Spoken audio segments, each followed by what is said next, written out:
Chapter 19. Blue Envelopes. Nicky woke on Tuesday morning to the sound of rain roaring on the roof and slashing against the window glass, coming in gusts as the wind blew one way and then another. It was the sort of day when you want to stay inside, make a fire, and sit by it with your cup of hot chocolate. But of course, Nicky had given up hot chocolate. So she drank mint tea that morning instead. She actually felt quite virtuous doing it, because it was so hard.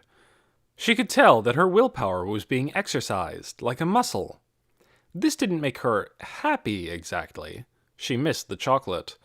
But it made her feel strong. Could it be that the more things you gave up, the stronger you would feel? Crystal went out early to talk with Len about plans for the open house.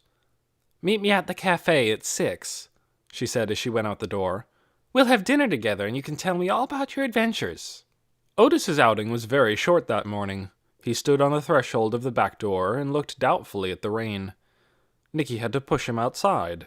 Once there, he did his duty in record time and dashed back in. Nicky took him upstairs. The nursery room was especially cozy that morning, with the sky so dark outside and the sound of the rain on the windows and the pools of golden light from the lamps. Nicky set Otis up on the window seat and gave him a new bone to chew. She propped up some cushions to lean against, and then she looked around for something to read. Her eyes fell on the books that Amanda had left behind. Why not try one of those? She picked the one with a dark-haired beauty on the cover and opened it at random. In the candlelight, Blaine's eyes glittered like jewels. Clarissa caught her breath as he leaned toward her. What a magnificent man he was! His square jaw, his thick, glossy black hair, his wide shoulders. Her heart raced. When he reached out and stroked her cheek, she trembled all over. "Blaine," she said, "you must never leave me. I want to be with you always." Nicky raised her eyes to the rain-spattered window. She tried to imagine feeling this way about someone. First she pictured Martin, with his hazel eyes and short red hair. Did she think he was magnificent? Not really. He seemed nice, and he was on the side of goodness. But he didn't make her heart race. She pictured Grover instead. His hair was cute in a floppy sort of way. He was smart and interesting. He had a sense of humor, if you liked that kind of humor. But he was also a bit peculiar. She had no idea if he was on the side of goodness or not. And she certainly couldn't say he was magnificent. If he stroked her cheek, would her heart race?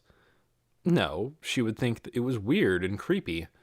Did she want to be with him always? Definitely not. It was hard to imagine wanting to be with anyone always.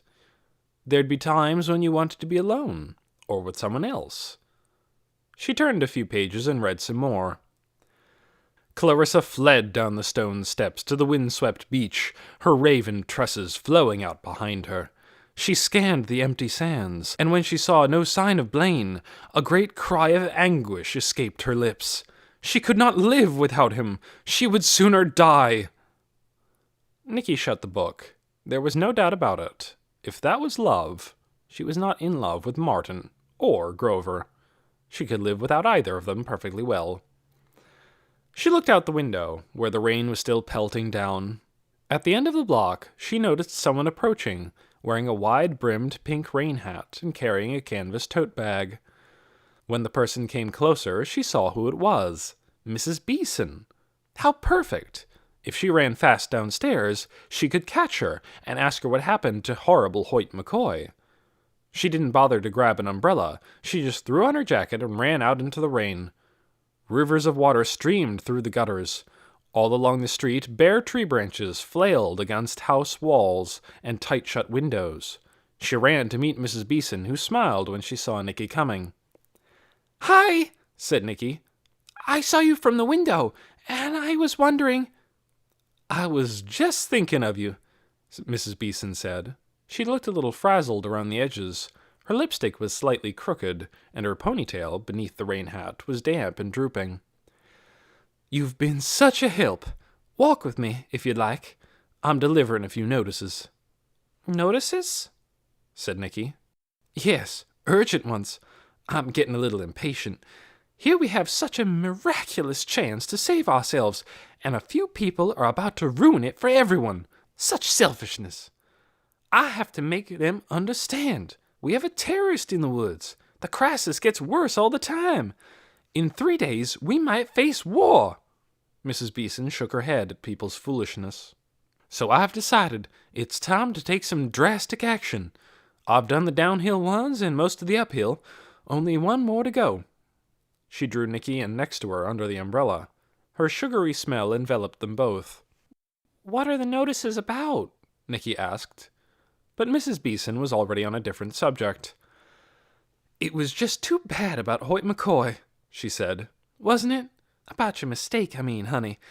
But I still feel sure that he has something to hide. Don't you? Nicky was puzzled. I don't know what happened with Hoyt McCoy, she said. That's what I wanted to ask you. Didn't you arrest him? Did I make a mistake? Mrs. Beeson looked at her in surprise. You didn't know? She explained about the police action and the rifle that was really a telescope. However, she said, I'm sure we were right essentially. He just reeks of wrongness. I can feel it. And doing this work makes me trust my feelings more every day. It's just a matter of catching him in the act, that's all. But never mind. Here's the last house.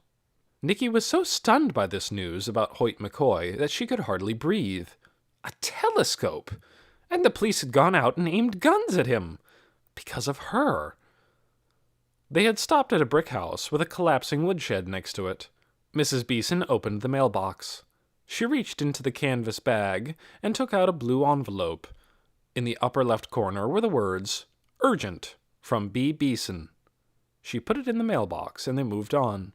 Nicky started to ask again what was in the envelopes, but Mrs. Beeson was already talking. Sometimes I'm sorry this ever happened, she said. That vision of Althea's, and then the instructions afterward. Some parts of it are very hard. The punishment part, for instance. Punishment? Said Nicky. Mrs. Beeson turned a corner and headed up Fern Street, walking so quickly that Nicky kept getting left behind. Yes, for people who just won't cooperate, Mrs. Beeson said. We can't allow that, can we? It would be letting down everyone else in Yonwood. What's the punishment? Nicky asked. But Mrs. Beeson must not have heard her over the splash of the rain. It's such a responsibility, she went on. I've agonized over it, I must admit. Some of the things she says, I don't know. I hate to think she really means. She shook her head, staring down at the wet sidewalk. I just hesitate to... And then suddenly she stopped, and a little rush of water flowed off the top of her pink hat onto Nicky's head. Her voice became strong again. What am I saying? I hesitate? Just because something is hard? Just because it means making a sacrifice? No, no, no. That's what faith is, isn't it? Believing even when you don't understand. Nicky looked up at her. She was gazing at the sky, her eyes shining, paying no attention to the rain falling on her face. It is? Nicky said. Yes, said Mrs. Beeson. It is. And with that, she hurried away.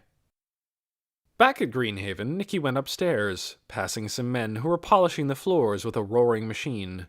Mrs. Beeson, she thought, seemed more fired up than ever, like an engine revved to a higher level. Nicky had the feeling something was going to happen. In the nursery, Otis greeted her energetically. Odie, Odie, Otis! She cried. She rolled him over and scratched his pink tummy, and he paddled his feet and stretched his head out so she could scratch his throat, too. You are a darling, Otis, she said. She lifted him up onto the window seat, and she turned on the lamp. As the rain pounded down outside, she started in again on the stack of papers she'd taken from the big trunk. She found some letters written to Mommy and Daddy from a girl at summer camp in 1955, and an article cut from a newspaper's social pages about an elegant birthday party held at Greenhaven in 1940.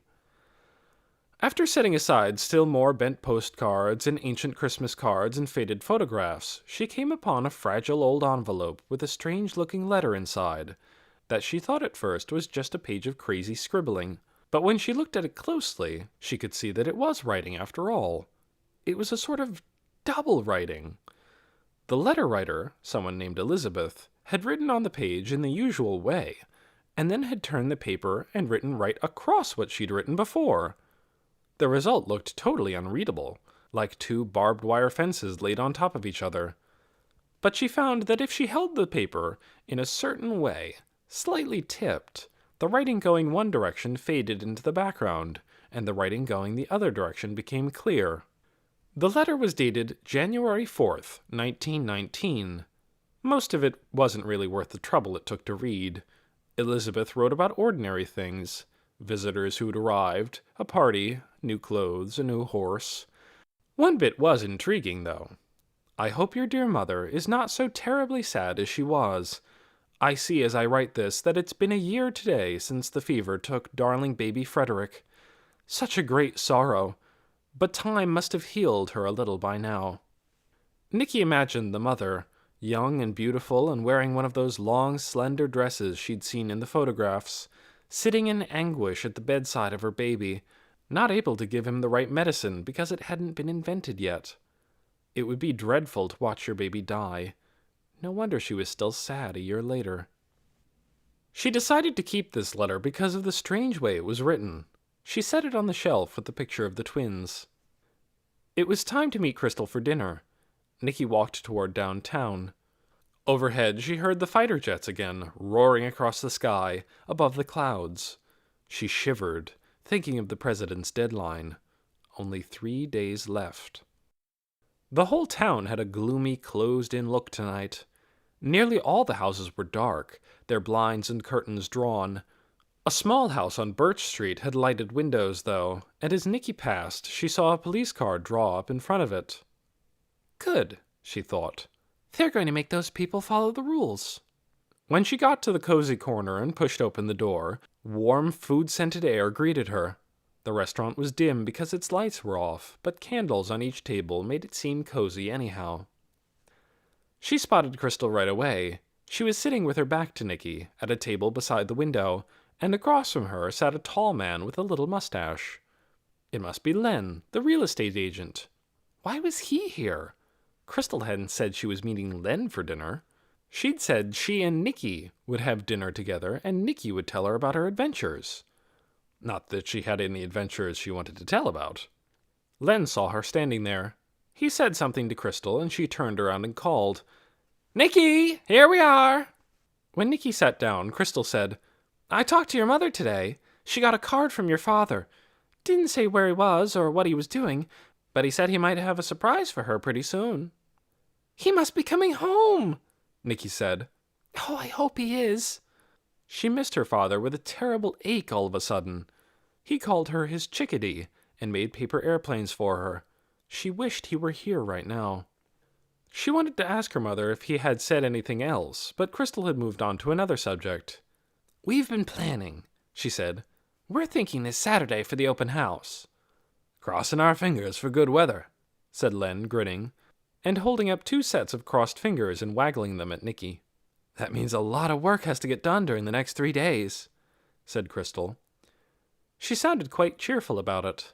She took her notebook out of her purse, and she and Len started in on still another to-do list, as if it were the most fun thing in the world.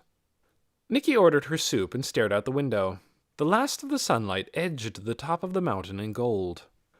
Someone in a "Don't Do It" t-shirt walked by, and someone else with a cell phone clapped to her ear.